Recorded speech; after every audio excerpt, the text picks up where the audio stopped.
네, 안녕하세요.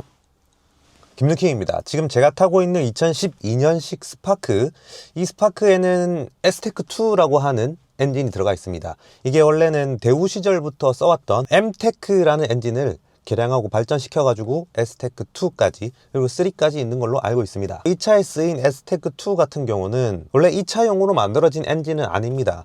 그러니까 아베오라고 하는 소형차에 들어갈 만한 1.2L 엔진이었거든요. 그런데 이거를 경차 기준에 만족시키기 위해서 1000cc짜리로 만들고 마력을 좀 축소해서 만든 게 바로 이 스파크에 들어가 있는 엔진이죠. 이게 1세대에 비해서 2세대에 특별하게 바뀐 점이 있다면 SOHC에서 DOHC 밸브 트레인으로 바뀌었다는 겁니다. SOHC는 싱글 오버헤드 캠 샤프트고 DOHC는 더블 오버헤드 캠 샤프트라고 보면 되겠죠. 그러니까 캠 샤프트는 엔진의 상단부쯤에 있는데 흡기 밸브와 배기 밸브를 조절하는 장치라고 생각하시면 되겠습니다. 하나의 샤프트로 흡기와 배기를 같이 해야 하는 SOHC 같은 경우는 이게 고RPM으로 가면 갈수록 한계가 드러나게 됩니다. 그러니까 열렸다가 닫혔다가 하는 시간이 짧을 수밖에 없으니까 이게 출력이 조금 떨어지는 거죠. 그리고 이게 아마 2010년대 이후의 차량들은 거의 대부분 DOHC 방식으로 변경된 걸로 알고 있습니다. 출력이 조금 상승했다고 하긴 하는데 그래봤자 어쨌든 이 에어컨을 틀면 출력이 좀 떨어지고 언덕에서는 좀 빌빌대는 그 정도의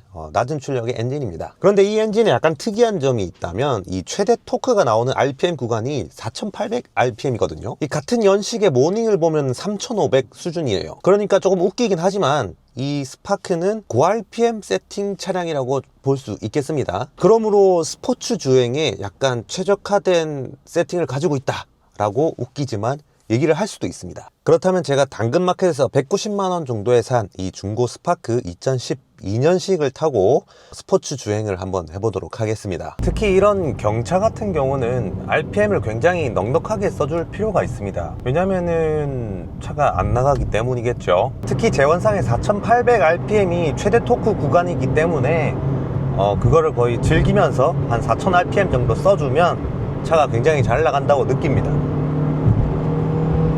그쵸? 와우. 80에서 90 정도를 왔다 갔다 했거든요. 솔직히 이렇게 달려줘야 일반 공도에서는 민폐를 안 끼치고 다닐 수 있습니다. 지금 2단에서 한 60km 정도로 가고 있거든요. 엔진음이 굉장히 들을만 합니다. 그런데 이게 4단과 5단은 굉장히 또 큰 차이가 있거든요. 5단이 일단 최대 단수다 보니까 5단으로 들어오고 나면은 엔진 소음이라던가 이런 게 굉장히 많이 줄어듭니다. 그래도 이 스파크가 초고속은 조금 어려울지언정 한 100km까지는 생각보다 가속이 굉장히 괜찮거든요.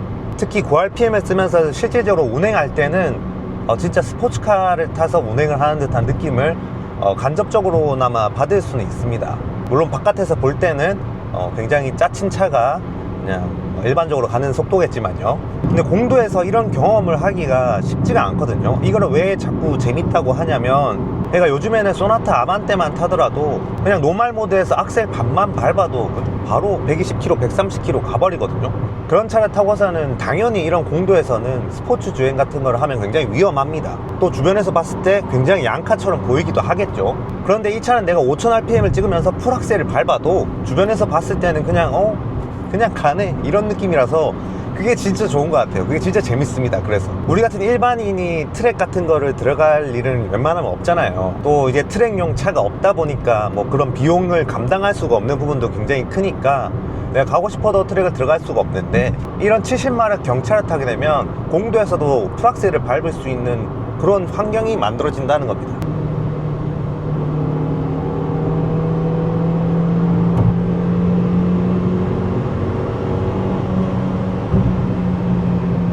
그런데 이 차를 운행함에 있어서 약간 아쉬운 부분이 있다고 하면은 악셀 페달이랑 클러치 페달이거든요. 이게 클러치는 굉장히 미트하는 부분이 좀 높은 편이고 악셀 페달은 반응하는 부분이 굉장히 낮은 편입니다. 그래서 클러치를 놓을 때마다 약간 각도를 너무 올려야 해서 좀 발목이 불편한 경우가 조금은 있거든요. 그런데 이건 유격 조절을 할 수가 있다고 얘기를 하더라고요. 그리고 하다 보면 점점 익숙해지니까 크게 문제될 건 아닌 것 같은데 오히려 가속 페달이 약간 문제가 있다고 생각을 합니다. 그러니까 일반적으로 우리가 가속 페달의 힘을 1, 2, 3, 4, 5로 준다고 했을 때 이 스파크 같은 경우는 00147 정도 수준으로 반응이 돼요. 그러니까 초반에 한 두 타이밍 정도는 악셀이 반응을 하지 않습니다. 허당이 조금 있다가 한 1 정도 되는 좀 작은 반응이 있다가 바로 4로 점프를 해버리는 거죠.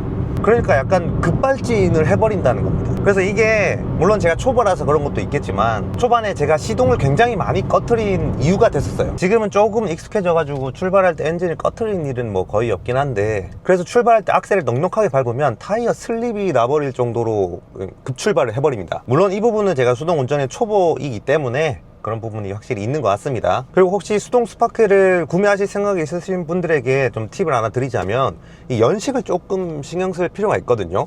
특히 이 차에는 없는데 경사로 밀림 방지라는 그런 옵션이 있습니다. 기능이. 그게 있는 모델을 사는 거를 저는 좀 추천을 드리고 싶어요. 이게 2014년부터 의무화가 돼가지고 그 이후 연식을 산다면은 전부 다 들어있다고 보면 되겠습니다. 하지만 이 차량이 2012년식이라 그게 없거든요. 이게 없으면 이제 언덕에서 그냥 밀려버리게 됩니다. 브레이크에 발만 떼더라도. 물론 언덕에서 밀리는 약간 그 맛이 있기도 하거든요. 별것도 아니긴 한데 그걸 내가 컨트롤을 해냈을 때 뭔가 성취감도 조금 있고, 그런데 그런 것보다는 조금 위험하다 보니까 혹시 모르잖아요. 뒤로 가서 박을 수도 있는 거고, 또 요즘처럼 이렇게 차간 거리가 좀 좁은 그런 우리 한국에서는 굉장히 위험할 수도 있습니다. 그래서 2014년 이후 의무화된 차량을 사는 걸 추천드리긴 합니다. 하지만 그런 부분들을 모두 만족한다면 굉장히 비싼 차였겠죠. 이 차는 190만 원이기 때문에 그런 단점이 조금씩 있다고 하더라도 전 전반적으로 매우 만족하고 있는 차량입니다. 유튜브 상에서 막 랠리카로 불리기도 하고 그런 이유를 알 것 같습니다. 타보면. 그리고 이 차는 4기통 스파크입니다. 그러니까 요즘 나오는 경차들 혹은 이 차 다음으로 나오는 경차들이 3기통으로 바뀌었었거든요. 그러니까 다운사이징 돼가지고. 근데 그런 차들은 출력이 조금 더 높을지언정, 근데 이렇게 정차 시에 흔들림, 진동이 좀 심합니다. 반면에 이 차는 출력은 조금 딸릴지언정 4기통이기 때문에 진동 소음이 굉장히 좀 덜하죠. 조용합니다. 그래서 오히려 썩 차지만 여기서 좀 더 만족감이 느껴지는 부분이라고 할 수 있겠습니다. 그리고 특이한 점은 이 에어컨이 굉장히 시원합니다. 그냥 1단으로 해도 좀 추울 정도로 좀 시원하게 바람이 나와요. 물론 바람은 4단으로 했을 때 진짜 굉음이 들릴 수준인데 에어컨의 강도, 차가운 만큼은 좀 장난 아닙니다. 1단이거든요. 그리고 실내에서 약간 퀴퀴하고 크레파스 냄새 같은 게 난다는 거는 저번 영상에서 댓글로 많은 분들이 알려주셨습니다. 이게 바닥 매트 밑에 있는 차체와 닿는 부분에 인슐레이터라고 하는 부분과 이 스펀지 같은 게 이제 노후화가 되고 습기가 차가지고 냄새가 난다는 걸요. 그러니까 이걸 없애기 위해서는 실내를 다 뜯어가지고 대공사를 해야 한다는 건데 쉽지 않은 정비고, 이 정도 가격의 차에 그 정도 투자를 할 수가 없다는 게 가장 큰 문제겠죠. 방향제라던가 그런 걸 이용해서 탈 수밖에 없는 그런 차량입니다. 거의 대부분의 이 연식들 스파크에 난다고 얘기를 하더라고요. 그리고 이건 저번 영상에도 말씀드렸지만 스파크 14인치, 15인치 중고 휠이 없습니다. 시중에 완전히 품절 상태라고 볼 수 있을 것 같습니다. 제가 무슨 폐차장이라던가 아니면 번개장터라던가 뭐 오만 곳을 다 뒤져봤는데도 대부분 다 품절이라고 얘기를 하더라고요. 그래서 이거를 진짜 64만원 주고 신품을 끼울까라는 생각이 왔다 갔다 하고 있는데 저를 댓글로 좀 말려주시면 감사하겠습니다. 190만원짜리 차에 64만원치 휠을 교체한다는 것 자체가 정신 나간 거 아니겠습니까? 지금은 소비를 좀 줄여야 할 때입니다. 왜냐하면은 이제 주식이 박살났기 때문이죠. 저처럼 이제 미국 주식이 날아가신 분들이 굉장히 많으실 텐데 다 같이 소비를 줄이고 이런 중고 스파크 같은 거 5만원 넣으면은 만땅으로 들어가거든요. 이런 거 타면서 유류비도 좀 줄이고 해야 될 것 같습니다. 네, 지금까지 김누킴이었습니다. 감사합니다.